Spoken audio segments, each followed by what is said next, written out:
That's great. Thank you very much there. Good morning. Wow, what a turnout it is today. I'm a grateful alcoholic. My name is William. My home group is the Prince Edward Group in Toronto. I guess we have on Mondays at 8 p.m. we have an open meeting. We do have a women's meeting as well at 7 p.m. on Mondays. So all you women, you're welcome to come. And as well, on Mondays at 8 p.m., we actually have the one and only in-person Alateen meeting, which is a great gift to our community. And as a whole, which is fantastic. And on Wednesdays, we have a closed meeting at 8 p.m. where we have step studies and Big Book. Yet, I do apologize, I'm a little nervous. It's been a while, but yet I'm glad to be here, and it's definitely an honor to participate in AA in any capacity. Yet, this subject, parenting, some of the boys and myself, members of our group, sometimes I try to touch on this subject, and yet it's almost like a taboo, because I'm not sure about you, whether you're male or female, I failed, as a parent, being an alcoholic, and yet my priorities were not my children, obviously was my disease, and yet it's cunning, baffling, powerful, even though, my intention was, I will do everything to care for my children, but yet when I was in the grips of my disease, it was obviously not my priority, which is unfortunate. However, I got only a quick, 25 minutes, and I'm going to do this as quick as I can. However, I want to really thank the committee, putting on this ORC, Ontario Regional Conference. It takes 2 years to put this together, and I know that for a fact because I was on it 2017, and yet it's a dedication, and I'm forever grateful for them. Yet, one thing that I didn't realize as well, which was parenting. Until I came into AA, I never valued parenting as a privilege. I thought it was, just a course of action. It's like, okay, we get married, we have kids, and we have a great career, have a home, and that is that. And, I come to understand that I came from a dysfunctional family. At the time, I wasn't aware of that. And yet it was brought to my attention that yet my values were not norm, far from norm. And yet, that's many of the gifts of this program. Because growing up, I'm a Toronto kid, just grew up the street, not far from here, Spadina and Bloor. And yet, just growing up in the area that I was, it was quite common for, us kids, teenagers to just dabble in things. And yet, I had my first drink at the age of 10, first cigarettes, and first joint at 13, 16, my first line. I quit school at the age of 17, and at 21 I hit my first bottom.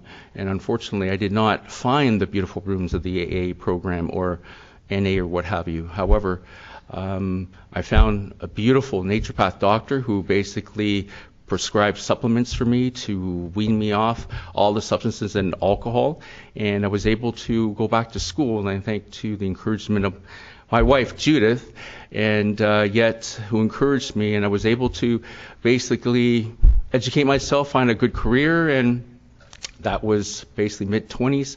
And late 20s, we had our first child at 28, 31, we had our second. And yet, life to me was perfect. And unfortunately, I stand here before you now because I had my second bottom at the age of 38. Initially, I thought I was cured from all my diseases. And yet, at the age of 38, when I hit my second bottom, I had a difficult understanding classifying myself as an alcoholic. Why? At home, in our garage, we had a beer fridge for guests. Within our house, we had a liquor cabinet for guests. Okay, so I never drank at home. Even to this day, if you ask my kids, have you ever seen your dad drink? They would say absolutely not. So, like many alcoholics, especially when we're green in sobriety, I thought, how can my drinking be affecting others around me when they never witnessed it, right? But I come to understand that all the promises that I've made, when I'm sober to my children, it's like, oh, we'll go to Canada's Wonderland, we'll go on field trips, we'll go on family vacations, and we'll do a lot of shopping and what have you and have a lot of fun. I come to understand that I never fulfilled those promises, and yet, why? Because I'm typically nursing my hangovers, and yet, and it was a great disappointment to my children. I guess it seems as though during, during my act of drinking, it was apparent to my spouse that my drinking was affecting my kids. Even though I didn't drink every day, that was my dilemma as well, because I was primarily a weekend drinker, so I thought I was just a heavy drinker.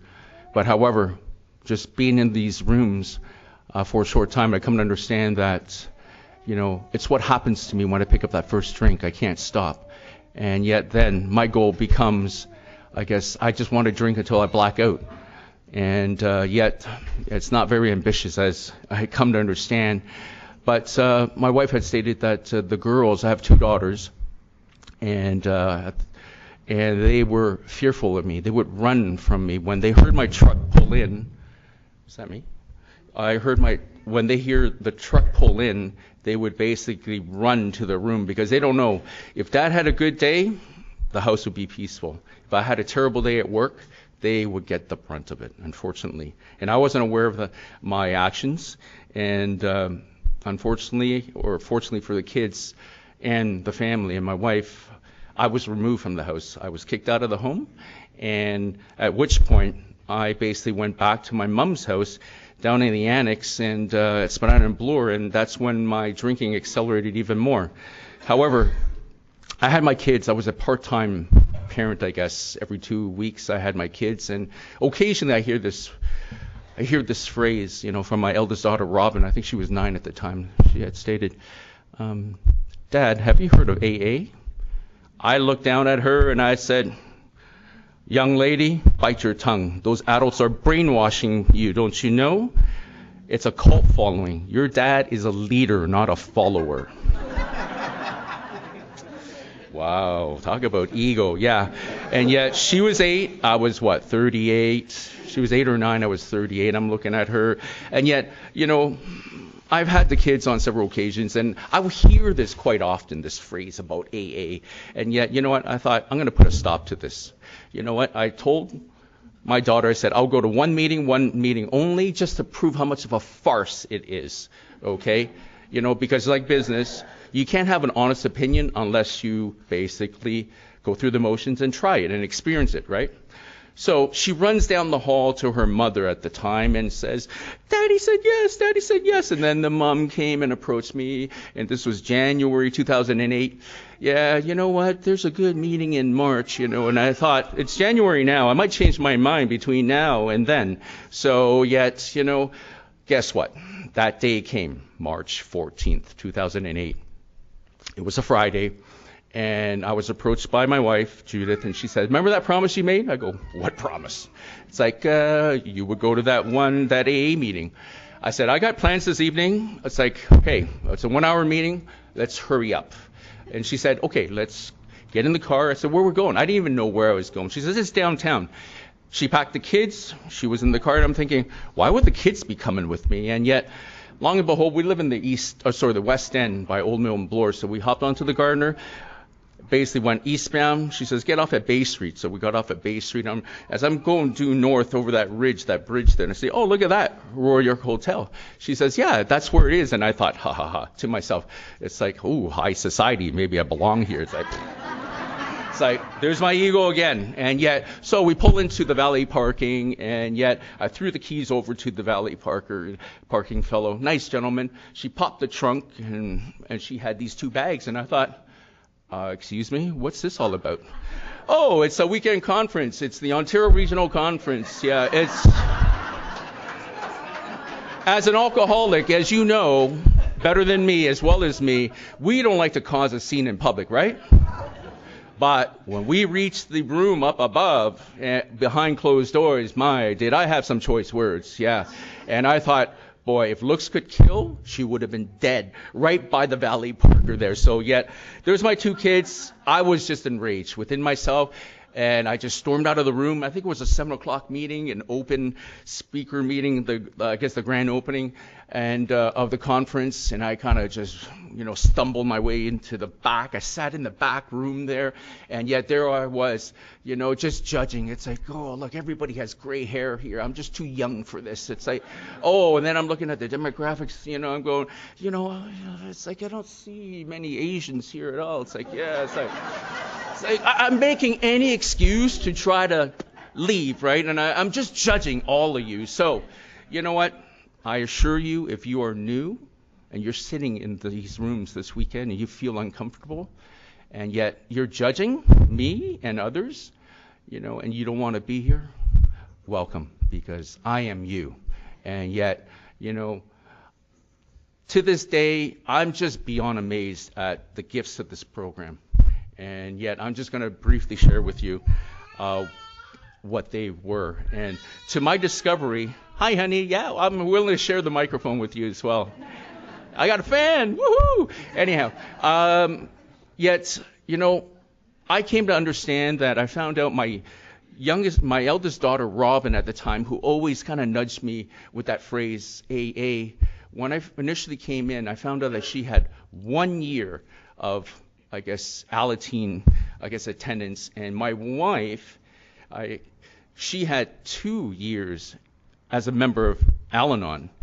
And yet, we have the younger daughter, Jaslyn. She was only 7. And yet, she said, since all you guys are going to meetings, I want to go to a meeting too. It's like, oh, okay. And as you know, Alateen typically is from the age of 10 and 20. So the home group, the Alateen home group, had basically a group conscience, and they voted. They had a discussion, they had a vote, and they accepted my youngest daughter, who was 7 years old, to be a member of Alateen, which was a great gift. Even though she didn't comprehend the dialogue that took place, she just had a coloring book, and we gave her crayons. She just kind of doodled until she grasped it. And yet, when she did, this is a 7-year-old now, okay? We, you know how we have AA closed meetings? We have a discussion, there's a chairperson, what have you. We had the same meetings at home. Unfortunately, the topic of discussion is usually my irregular actions. And yet, as the qualifier, I always felt as though, I was being, punished. But yet, one day, I think one of the girls, I can't remember if it was Robin or Judith, my wife, was chirping about me. And they were probably right, about my actions, was really inappropriate, what have you, and insulting. And yet, me being an alcoholic, I got a strong opinion. So I couldn't hold myself back. And I said, well, let me justify this. And yet, that 7-year-old, okay, who was chairing the meeting, okay, she said to me, Dad, no cross-talking. It's like, whoa, hey, what happened there? Did I just hear what I heard? And I thought, you know what? That was such a pivotal moment. Why? For the first time, I'm going to get emotional, sorry. For the first time, our family found their voice. Prior to that, the only voice in the household was mine. And yet, I had to humble myself, and yet that was such a revelation. From that moment on, our family, basically was able to represent themselves, and yet they put me in my place, which I had to be, this was such a gift, and I never realized that until later. And as, the years progressed, the first year, the second year, the third year, I was on this pink cloud. Everybody had a program of their own, and yet, I thought life was perfect. And one thing, during my third year, what had happened was, while I'm riding this pink cloud, I'm doing all the service in my home group, and yet we own a company. We're self-employed, and yet I wouldn't pick up a broom on a job site, let alone, bag any garbage. But, my sponsor said to me, Willie, you got to stack those chairs. I go, oh, you know what? I don't think I could do that. It's like, oh, no. Stack those chairs. Upon that, after you complete that, we can make coffee. And I took on all these service positions. I had to humble myself. And yet I was the purchaser. Even though I had a strong opinion about things, I had to basically, I guess, really work and give back to this community of AA because I'm a taker. I'm not sure about you, but I'm basically selfish to the core. And yet I'm always taking, never giving. And yet for once I was giving and it felt great. And I come to learn that it's not about receiving gifts, it's about giving gifts. And this was new to me and quite foreign. And yet here I am riding this pink cloud. Life seemed to be perfect. And yet I was rocked to my knees. Like somebody pulled the carpet right underneath me. What happened? Robin, my eldest daughter, at the time I think she's 12 or 13, who basically brought me to the rooms of AA, she fell into a depression.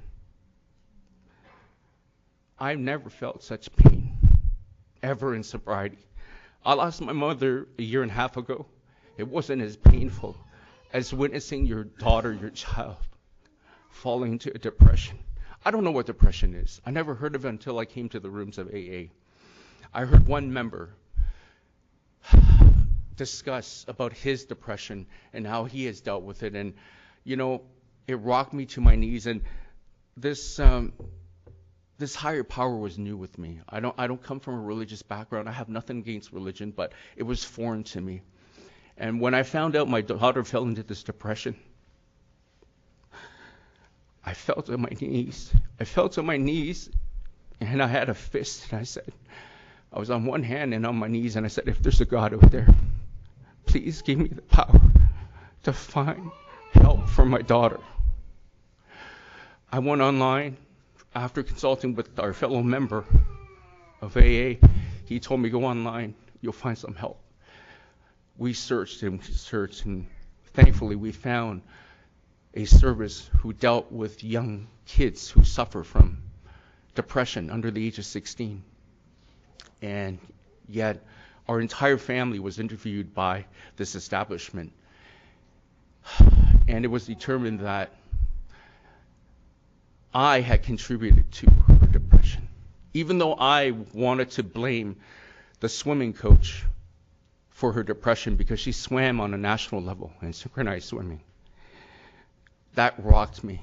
And the doctor said, there'll be 2.5 years of therapy for you and your daughter if you want help twice a week. At that time, I had no choice. And I just wanted to save her. She couldn't get out of her bed. She had no appetite. She was just almost like a vegetated state. And yet I contributed to that. And I felt really bad for her. After 2.5 years, twice a week, she learned to deal with her depression. She got out of that funk. She got better. Our whole family got better. I stayed with this program, and yet, she in her studies, she went to U of T to study psychology. Why? She wanted to learn about her depression and how to deal with her own symptoms. And not just that, she wanted to help others. Last week, University of Massachusetts in Boston accepted her master's application and PhD for psychology.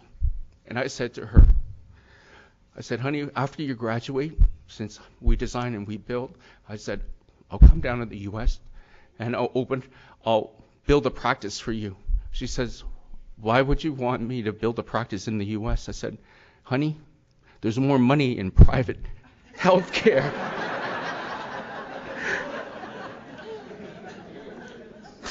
This is her reaction. She says, Dad, I don't care about the money. I just want to help people.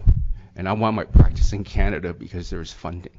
It's like, wow, that was another awakening for me because, I forget, about sometimes I need to be reminded about the principle of our program, One thing that you guys have taught me here in these rooms of AA is that my children might look somewhat like me, and in my mind, as a young kid, when you make paper mache, whatever you create, you think you can basically, abuse or ruin even. It's like, if you make a paper mache you don't like it, you just crush it and then you just make another, right? But yet, I come to terms with myself that they might look a bit like me, but this is God's creation. You know what? She's a child of God, my children. You're a child of God.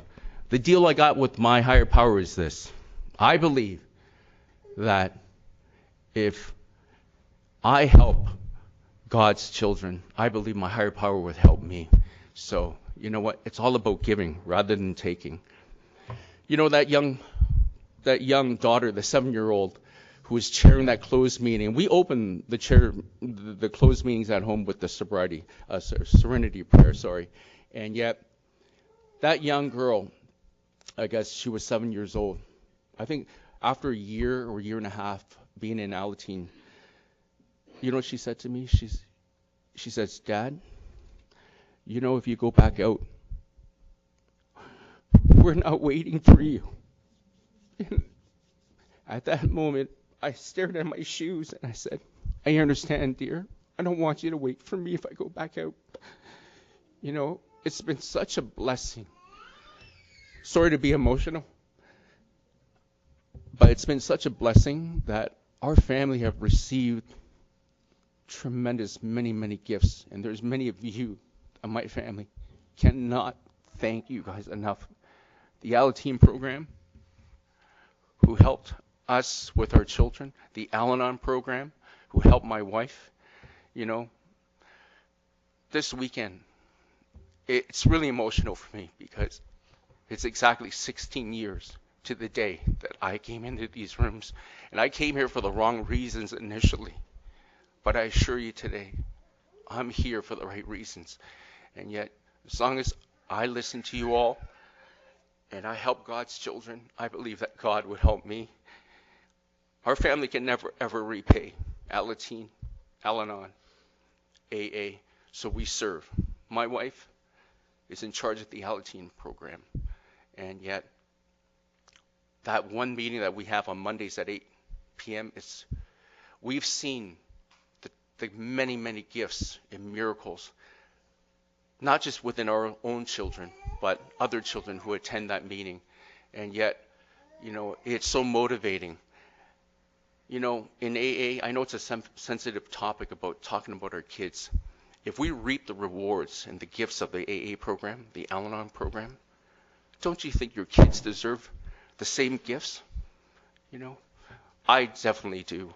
And yet, on that note, I know it's a fabulous weekend. Sorry for being emotional, but this is a very soft spot, a really sensitive place for me to be, and I'm really proud to be here today after 16 years. But yet, there's phenomenal AA speakers, Al-Anon speakers. However, there's a fabulous Alateen speaker that traveled from Michigan, the state of Michigan in the U.S. There won't be a dry eye in that room after she's done. I want you to hear her message. If you can basically take out that moment to basically attend that Alateen main speaker meeting, you'll be floored. And yet the message is clear. So thank you all. I'm glad you're all here, and our family couldn't thank you enough for my sobriety.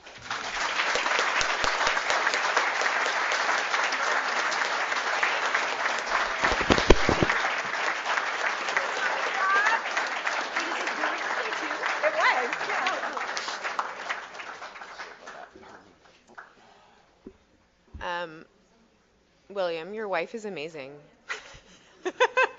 And what an amazing share, and what an amazing journey you've had in recovery, and just so touched by your openness and your vulnerability, because as shame-based people, we don't really want to illuminate into the darker sides, especially when it comes to kids. So thank you for sharing that message today. It was really powerful. And I also share the same sobriety date as you, March 14th. So happy birthday to you. Yeah. And this is just a thank you from the committee for your time today. Oh, thank you. Thank you very much. Amazing. That was amazing. I'm very pleased to introduce our next panelist, Cara from the Pacific Group in California. Yeah, I will. Good morning. My name is Cara Berkovich, and I'm an alcoholic.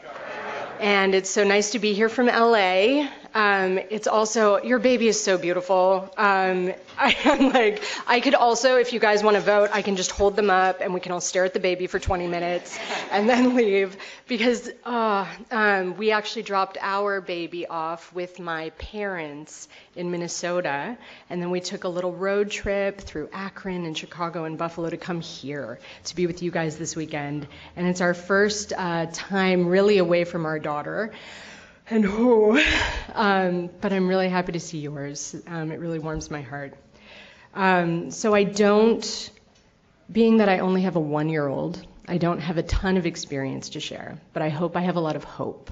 And I have a lot to say about what AA has given me as a parent and just as a person who is entering this journey of raising a little being.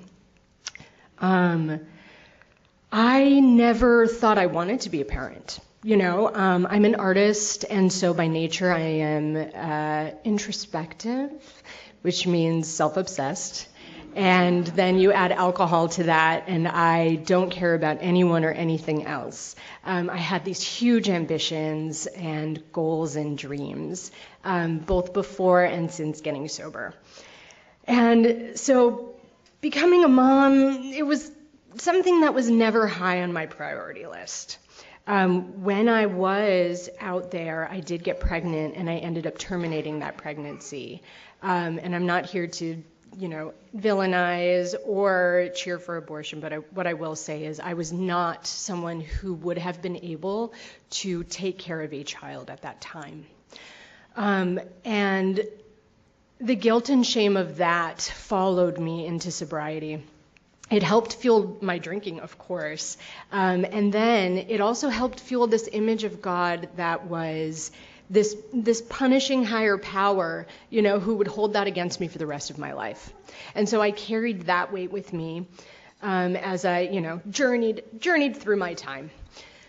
So I ended up getting sober. I got sober in LA. I'd been living in New York for quite a while. I hopped over to LA for, a week. I ended up getting sober, staying, and meeting this man in the front row, who you can hear today at 1 p.m. And I settled down there, and I started a new life. And all of the little things that have happened throughout my sobriety are really what have prepared me for parenting, in my opinion. So one of the things I will thank my husband for is he really taught me that relationships are work. And I know the speaker last night said it too. And they are, they're wonderful. They're the best thing ever, but they're work. And it's continuous, And he taught me that if I lay off the gas pedal for a little while, I'm going to reap the rewards of that, right? But if I keep putting time and effort and energy into the relationships in my life, not just my marriage, but my relationship with God, with my sponsor, with my friends, and with my daughter, right? That's how I build these great connections. And if I don't want to do that, then I'm going to see those relationships start to dwindle. And I actually have power in that, right? Like I actually have a choice. Am I going to put time into this or am I not? And then another thing that was really big is when I left home at 18, I moved to New York to become a famous actress. And I decided I changed my name. I was never going to talk to my parents again. Except for holidays, because they would fly me home and they would feed me. And sometimes, my mom was a big traveler for work, so sometimes I'd get bumped to first class and I could drink as much as I wanted.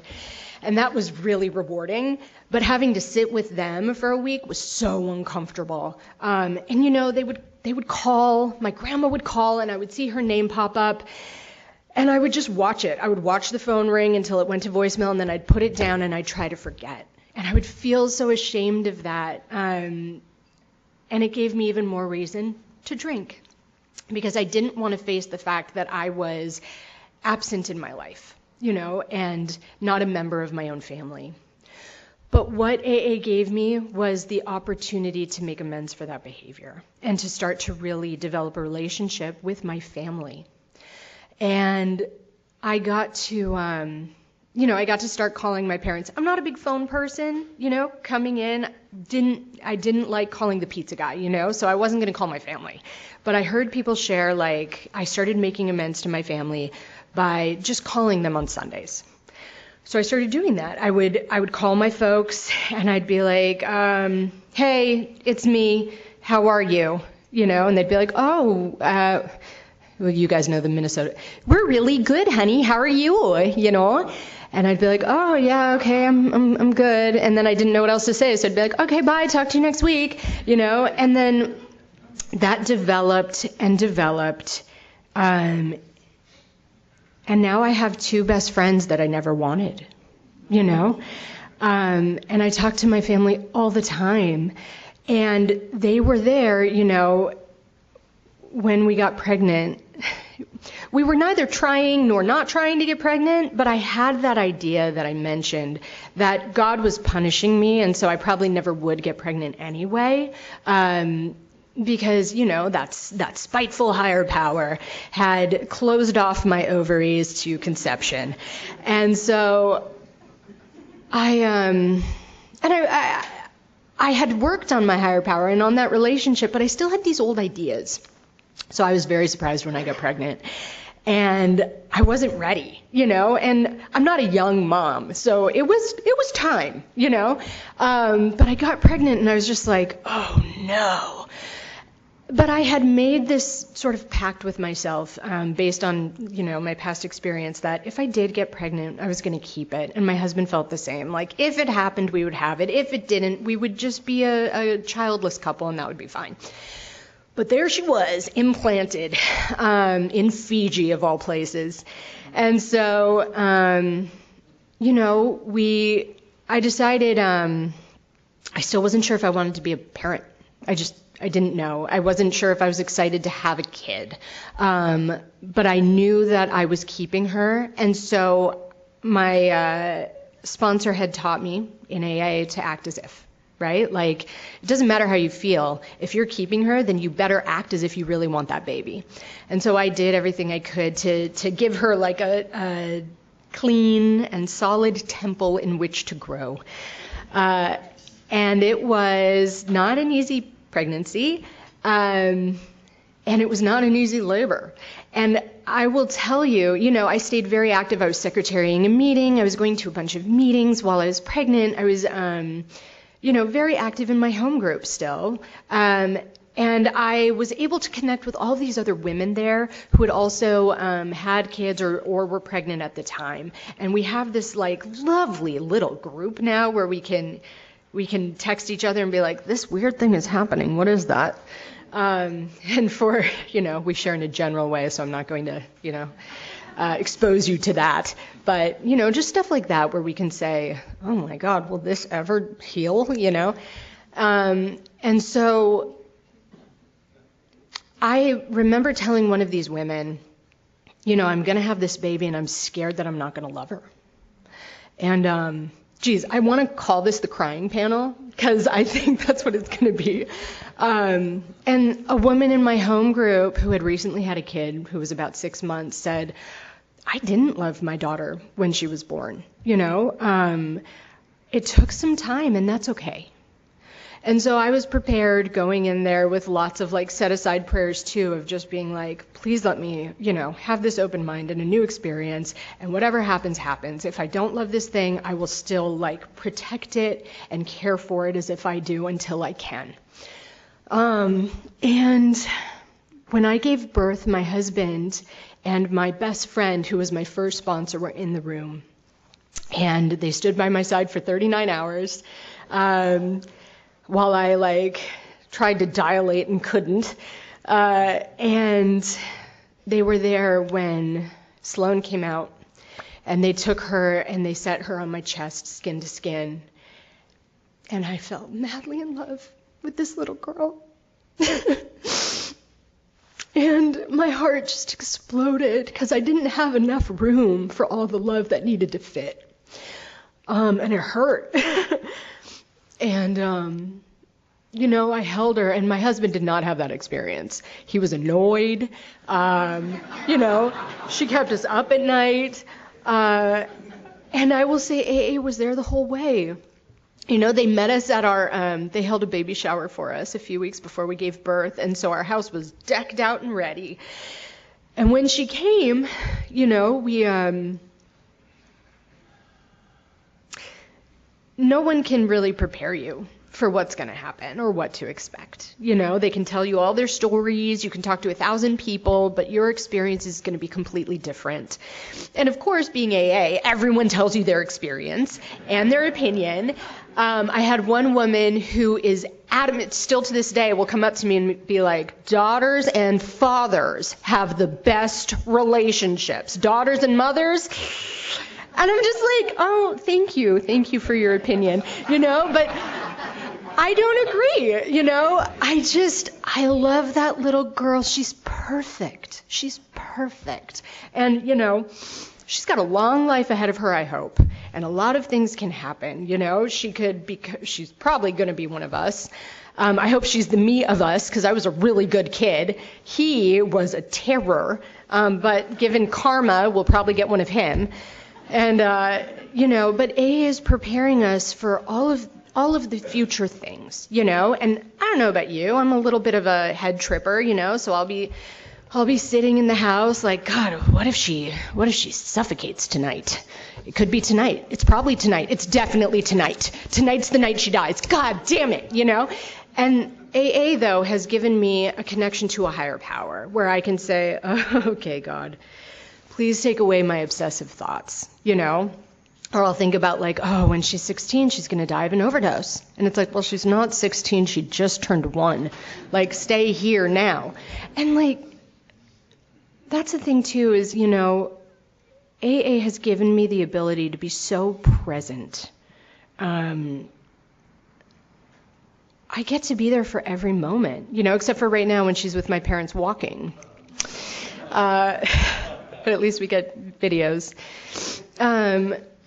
I get to be there with her, and I get to be with my husband and my parents and all of these things, and they're not things that I ever wanted, I just wanted to be famous. And that is just not important anymore, And I will say, so I was a very active member of our home group, and having a baby has changed that a lot. I went from being at 5 meetings a week and all the commitments and secretarying and all of these things. I'm a member of GSR, to now I have 2 in-person and a virtual meeting a week. It's like we got divorced and we have to share our home group. We swap meetings and the other one's home with the baby. And then she's also in daycare, so half the time we're all sick, so we're home too. And it's like, and it's just like, it can be very lonely, suddenly feeling so disconnected. And I remember calling my sponsor a few months after having her and being like, I don't feel like I'm in AA anymore, and this is bad. I have to get to more meetings. Like, what am I going to do? And she was like, you know what? Right now it's about raising your daughter. This is what you got sober for. This is why you went to 9 meetings a week in your first years of sobriety. This is why you built an unshakable foundation so that when something like this happened, you could be present for it and be an amazing parent to your daughter. And being someone who likes to follow all of the rules and do everything right and look at me, I'm doing all of the things. It was actually really helpful to hear that I was doing it right anyway, even though it didn't look the way that I thought it should. I have also now gotten to be helpful to other women behind me who are in pregnancy or who are having children, and to help them navigate their meetings and their sobriety. I was a big meditator before giving birth. That's one of the things I really prided myself in, is every morning Sloan and I and my belly would sit and do our meditation. And then I had her, and what is meditation? You know, like, things fall off. And I was 20 minutes twice a day, and now it's like, okay, I have 3 minutes, like, just sit and breathe. And it's hard. Thank you. To stick with the program that I used to have, because it's not all for me anymore. And what I'll say too is, after having Sloan, I'm an Irish twin, and so we really wanted to have kids right away, and pop them out.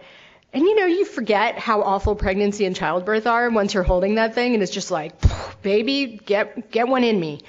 And about 6 months after Sloan was born, we had our first miscarriage. And then at 10 months, we had our second. But I am happy to say that we are now due in October. Thank you.